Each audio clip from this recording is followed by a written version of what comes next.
Mason isn't just an assassin. Kumusta kaibigan? Ang kwento nating itatampok ngayon ay ang napakaganda at maaksyong pelikulang Shelter.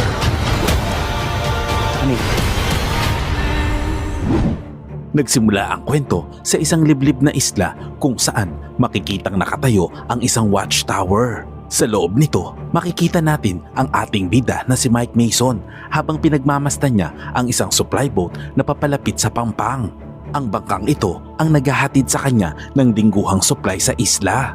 Pagdaong ng bangka, pinababa ng isang lalaki ang kanyang batang pamangkin na nagngangalang Jessie, isang 10 taong gulang na babae upang ihatid ang mga kagamitan na kakailanganin ni Mike. Nagtungo si Jessie sa bahay ni Mike at iniwan ang mga dala nito sa labas kasama ang isang munting regalo. Isa itong pagtatangka ni Jessie na makipagkaibigan sa misteryosong kliyente. Ngunit ayaw namang makihalubilo ni Mike kahit kanino kaya nanatili siyang nakatago at hindi nagpapakita.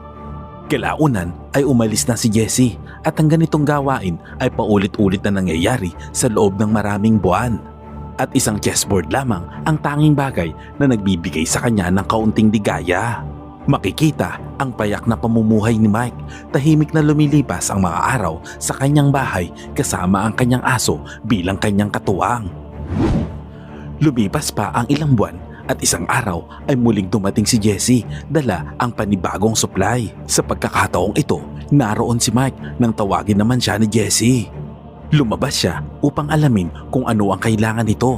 Sinabi ni Jessie na sa bawat paghahatid niya ng supply sa loob ng maraming buwan ay palagi siyang nag-iiwan ng regalo. Ngunit ni minsan ay tila hindi niya man lamang ito pinansin o nagpasalamat si Mike. Diretsahan niya namang sinabi kay Jessie na hindi na nito kailangan pang bumalik pagkatapos ng araw na iyon. Tumugon naman si Jessie at tinanong kung bakit niya napakasuplado at walang pakialam. Ngunit hindi na nagpaliwanag si Mike at sabay na isinara nito ang pinto sa harap ng bata. Pagkatapos, bumalik si Jessie sa bangka ng kanyang tiyuhin, ngunit may malaking problema ang naganap. Isang napakalakas na bagyo ang biglang dumating. Sa gitna ng kaguluhan, tumaob ang bangka ni Jessie sa rumaragasang alon at siya'y nagsimulang malunod. Mula sa bintana, nasaksihan naman ni Mike ang nangyayari. Walang pag-aatubili, kinuha niya ang sarili niyang bangka at mabilis na sumugod sa gitna ng bagyo. Tumalon siya sa gitna ng tubig at nakipagbuno sa malalakas na alon upang marating si Jessie. Nang mahanap niya ito, napagtanto niya na nalunod na ang tiyuhin ng bata. Nagawa naman ni Mike na maihawon si Jessie sa kanyang bangka at buong desperasyong sinubukang buhayin ito. Matapos ang isang tensyonadong sandali, napaubo si Jessie na iluwa ang tubig at muling nagkamalay. Dinala ni Mike si Jessie pabalik sa kanyang bahay kung saan napansin niyang malubha ang sugat nito sa binti. Pagkatapos, sinabi niya kay Jessie ang masamang balita na hindi na nakaligtas ang kanyang tiyuhin. Nang mga sandaling iyon, lubos na nadurog ang damdamin ni Jessie sa pagkawala nito. Kinabukasan, sinuri ni Mike ang sugat ni Jessie at nakita niyang malala ito.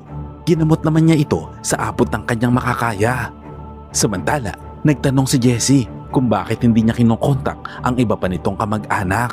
Ipinaliwanag ni Mike na ayon sa kanyang nalalaman, wala na siyang ibang pamilya at ang tiyuhin niya na lamang ang kanyang kasama sa buhay.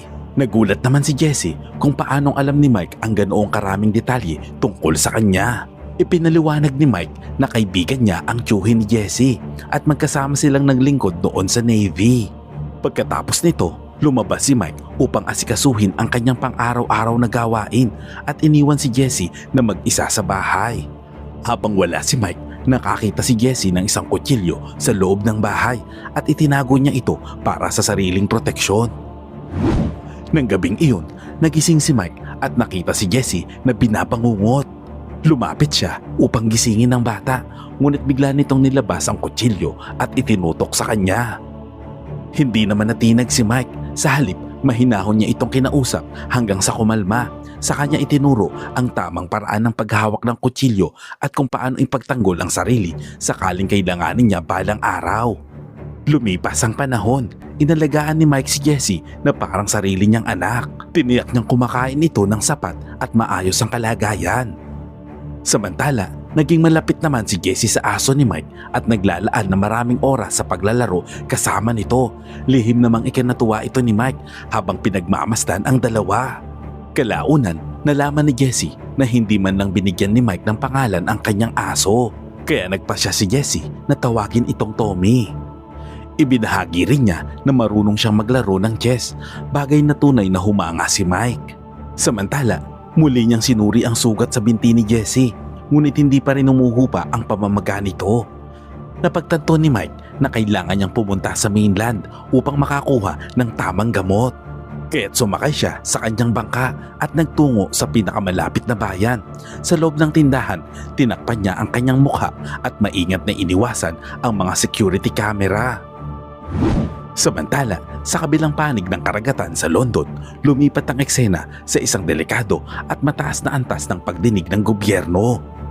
Makikilala natin ang isang lalaking nagngangalang Sam, ang dating direktor ng MI6, ang iniimbestigahan kaugnay ng programang nilikha niya na tinatawag na Project Eva Adams. Ang programang ito ay iligal na nagmo-monitor ng mga tawag sa telepono sa buong mundo at direktang nagpapadala ng impormasyon sa MI6. Maituturing ito na isang napakalaking paglabag sa right of privacy. Ipinagtanggol naman ni Sam ang kanyang sarili. Iginiit na napigilan ng Project Eva ang hindi mabilang na terrorist attack at nakapagligtas ng maraming buhay. Gayunpaman, iniutos ng korte na agad na i-shutdown ang programa. Pagkatapos, nagtungo si Sam sa punong ministro na si Danny upang talakayin ang sitwasyon. Alam ni Danny kung gaano kahalaga ang programa. Ngunit dahil nalalapit na ang halalan at limitado lamang ang kanyang magagawa, sinabi niya kay Sam na kailangan niya munang magretiro kahit pansamantala lamang hanggang sa matapos ang eleksyon. Maaari pa ring patakbuhin ni Sam ang programa ng palihim sa loob ng kaunting panahon, ngunit kailangan niya munang mawala sa mata ng publiko. Bagamat labag sa loob, wala din siyang no choice kaya pumayag din si Sam. Bumalik ang eksena kay Mike kung saan bumili siya ng bagong damit para kay Jessie. Sa kanyang pag-alis, hindi niya namalayan na napadaan siya sa likuran ng isang influencer na nagbi-video at walang kamalay-malay sa kanilang ginagawa. Ang hindi alam ni Mike na ang video na iyon ay na-detect ng Project Eva ng MI6. Iniskan ng system ang kanyang mukha at agad siyang na-flag. Diretso itong ipinadala sa bagong direktor ng MI6 na si Rose. Nang buksan ni Rose ang file, nakita niya ang ibang mukha na nakaugnay sa pagkakakilanlan ni Mike. Napagkamalan ito bilang isang international terrorist na responsable sa maraming pambobomba. Kaya agad niyang inutusan ang kanyang team na magpadala ng special task force upang hulihin si Mike. Kinabukasan, makikitang ginagamot ni Mike ang mga sugat ni Jessie at muli itong binendahan. Sa kabilang banda, tuwang-tuwa naman si Jessie sa mga bago niyang damit. Nang gabing iyon, habang sabay silang kumakain ng hapunan, may narinig si Mike sa labas. Sumilip siya at nakita ang isang bangkang papalapit. May sakay na maraming armadong lalaki na patungo sa isla. Pagdating ng mga ito sa pampang, agad na inactivate ni Mike ang kanyang mga bitag. Nilagyan niya ng mga nakatagong aparato ang dalampasigan at sa isang iglap ay sumabog ang mga ito. Agad na pinabagsak ang ilan sa mga sundalo. Ang mga natira ay sa isang nilipol ng mga depensang inihanda ni Mike. May isang sundalo na nakakita kay Mike at agad itong nagpaputok. Tinamaan siya, ngunit kahit nasugatan ay hindi man lang ito ininda ni Mike. Pagkatapos ay lumapit siya at nakipaglaban ng mano-mano. Makikita na walang sino man sa kanila ang nakakasabay sa kanyang bilis at husay. Sa kabilang banda, sumugod si Tommy upang ipagtanggol si Jessie, ngunit walang awa siyang binaril ng isang lalaki at napatay ang aso. Sa labis na galit, sinubukan ni Jessie na habulin ang salarin, ngunit sinunggaban siya nito at pilit na hinihila palayo. Samantala, nasa labas pa rin si Mike. Sistematikong pinababagsak ang mga natitirang kalaban. Ipinagpatuloy ni Mike ang pagdipol sa mga kalaban hanggang sa tuluyan niyang mapabagsak ang lahat. Binaril niya ang lalaking may hawak kay Jessie at nailigtas ang bata. Mabilis siyang tumakbo patungo kay Jessie at sinabihan ito na kailangan na nilang umalis kaagad. Natagpuan niya ang walang buhay na katawan ni Tommy at saglit na tumigil. Kitang-kita ang kanyang pagkadurog sa pagkawala ng kanyang kaisa-isang kasama, ngunit wala na siyang oras upang magluksa. Sumakay sila ni Jesse sa isang bangka at mabilis na tumakas. Samantala, sa headquarters ng MI6, pinapanood ni Rose ang buong operasyon habang ito'y nangyayari. Lubos siyang nagulat at sinabi niya na hindi ito karaniwang terorista. Agad namang siyang nag-utos na ipadala ang kanilang pinakamapanganib at pinakamahusay na operatiba na si Delta Officer James. Teka kaibigan, bago natin ipagpatuloy ay maaari ba akong makahingi ng like? Simpleng bagay lang yan pero napakalaking tulong sa akin yan. At kung hindi ka pa nakasubscribe sa aking channel ay pasubscribe naman po. Maraming salamat. Habang nasa laot, napansin ni Jesse na nagdurugo ang sugat ni Mike. Pagkatapos ay tinanong niya ito kung sino ang mga taong iyon. Sinabi ni Mike na mga multo mula sa kanyang nakaraan ang mga iyon na bumabalik upang siya'y habulin. Inabot naman niya kay Jesse ang isang baril at tinuro kung paano ito gamitin. Saka siya nagtungo sa isang kalapit na bahay dahil kailangan niya ng mga kagamitang medikal upang gamutin ang kanyang mga sugat. Pinasok ni Mike ang isang bahay upang maghanap ng first aid kit. Napansin niya ang isang batang lalaki at makalipas ang ilang sandali, dumating ang ama ng bata at tinutukan si Mike ng baril. Ngunit bago pa lumala ang sitwasyon, lumitaw si Jesse at agad na bumaliktad ang sitwasyon. Itinutok niya ang baril sa ama ng bata. Nang makita niya ang mga sugat ni Mike, nakiusap siya sa lalaki na tulungan silang gamutin ito. Bagamat nag-aatubili, pumayag din ang ama. Samantala sa MI6, may natuklasang napakahalagang impormasyon ang isa sa mga tauhan ni Rose. Ang terrorist profile na inuugnay kay Mike ay hindi pala talaga siya at may sadyang nagpalit ng identity nito. Nalaman din nila na ang totoong mga file ni Mike ay sadyang binura sa system gamit ang isang peking death certificate.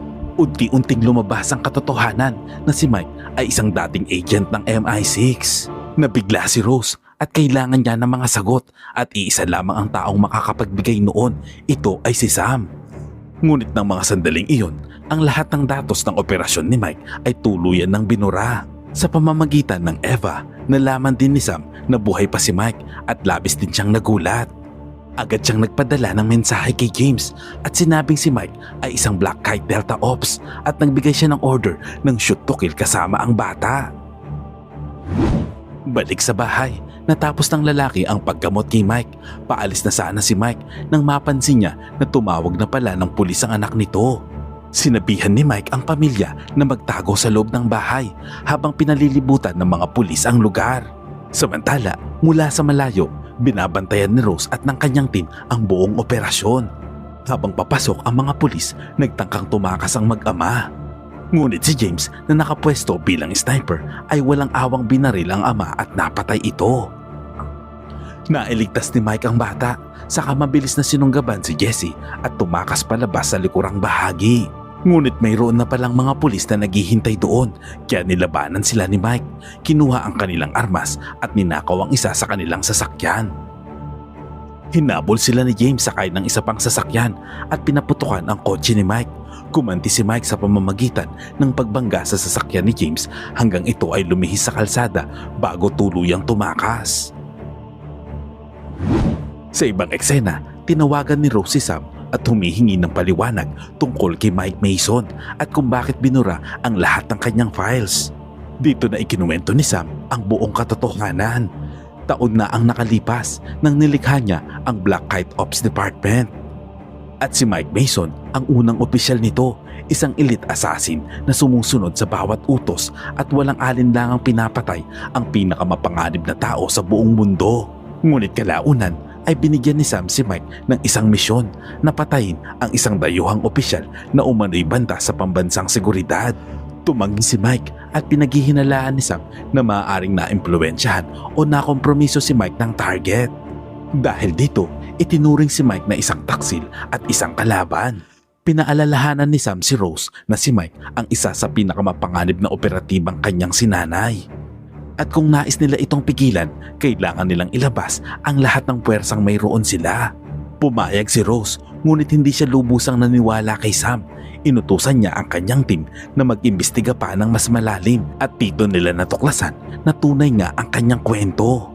Ang dayuhang opisyal na tinutukoy ay hindi pala isang banta, kundi isang scientist na nagngangalang Chad na bumubuo ng libreng lunas para sa cancer. Lumalabas na ipinapapatay siya ni Sam dahil sa kahilingan ng malalaking kumpanya ng gamot na malulugi ng bilyon-bilyon kapag lumabas ang imbensyon ni Chad.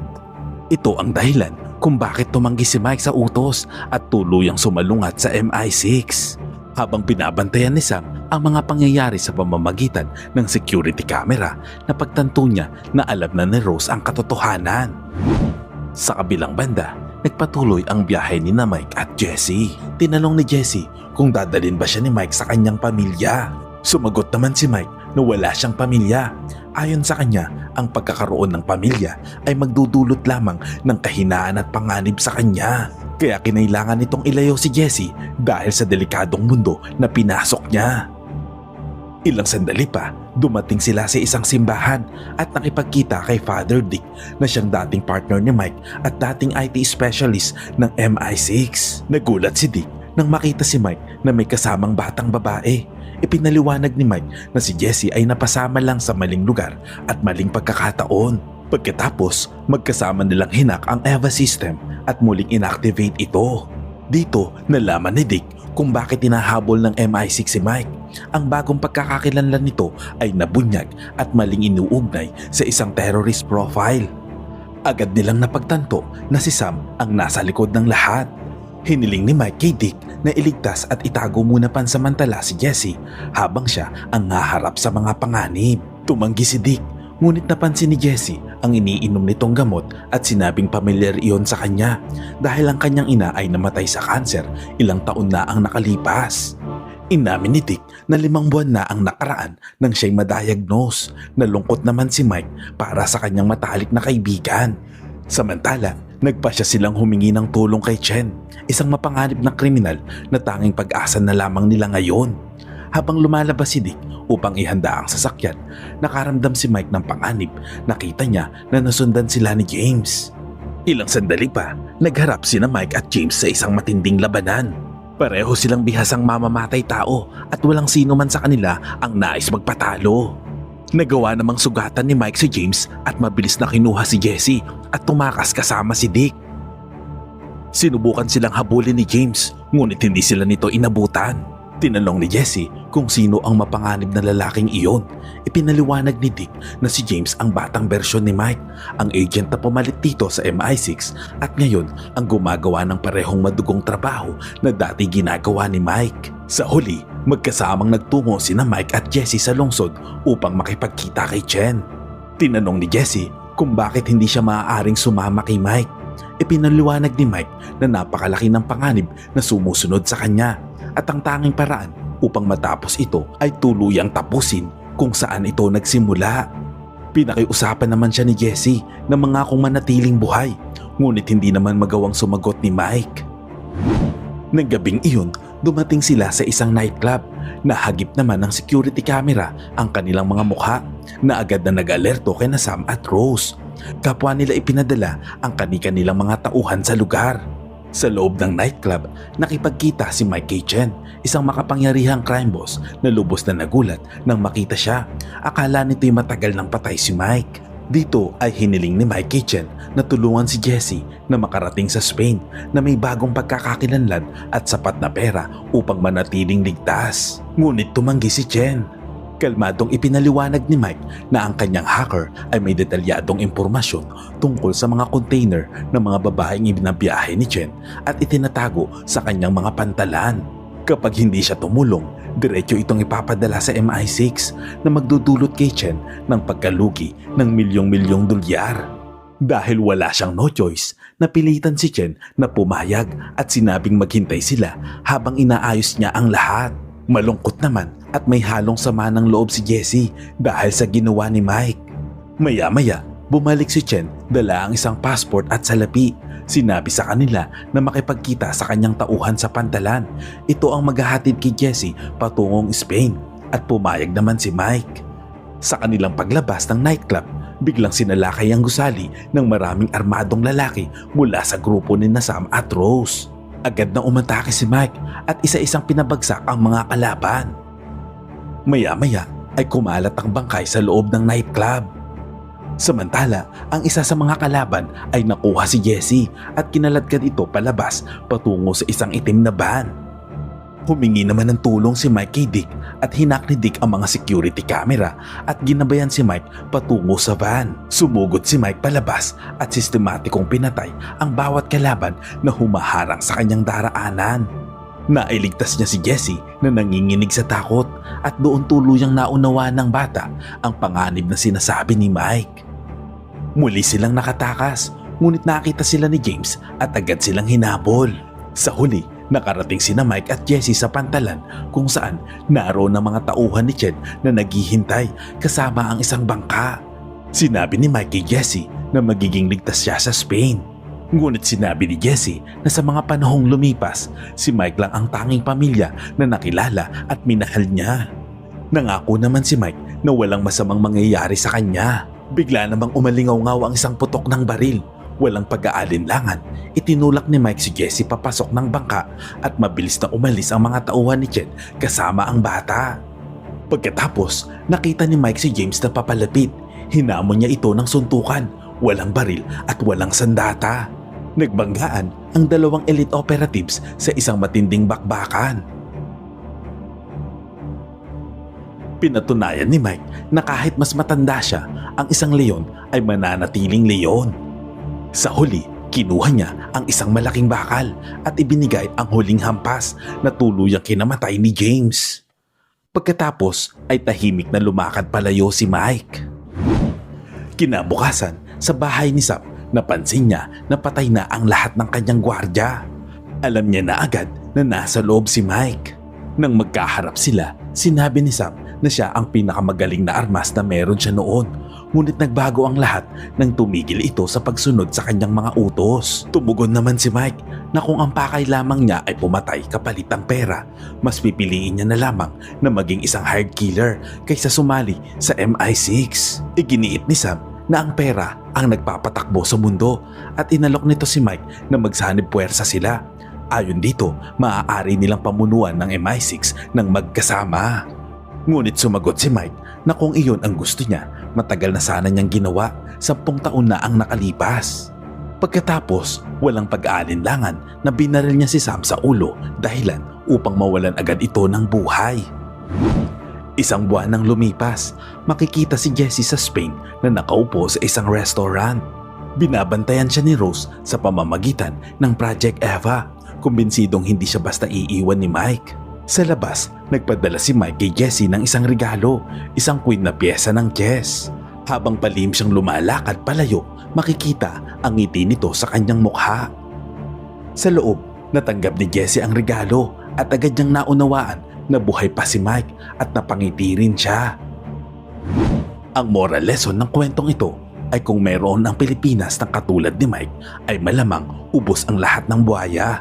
Aray ko! Salamat kaibigan at umabot ka sa punto ng video na ito. Anong masasabi mo sa ending ng kwento? Kung nagustuhan mo ito ay pwede ba akong makahingi ng like at pakitype naman sa comment section ang salitang Agnus Project. At kung bago ka naman sa ating munting channel ay pasubscribe naman po bilang suporta at para maipagpatuloy natin ang paghahatid ng magagandang movie recap. Panoorin mo na rin po ang buong movie pag may time ka. Sana'y nagustuhan mo kaibigan ang kwentong ating itinampok. Kung magkagayon ay baka naman pwedeng pakilike ang video ito at pasubscribe na rin sa aking channel. Kung hindi mo naman ito nagustuhan ay pwede mong pindutin ang dislike button ng 2 beses para makasigurado ka.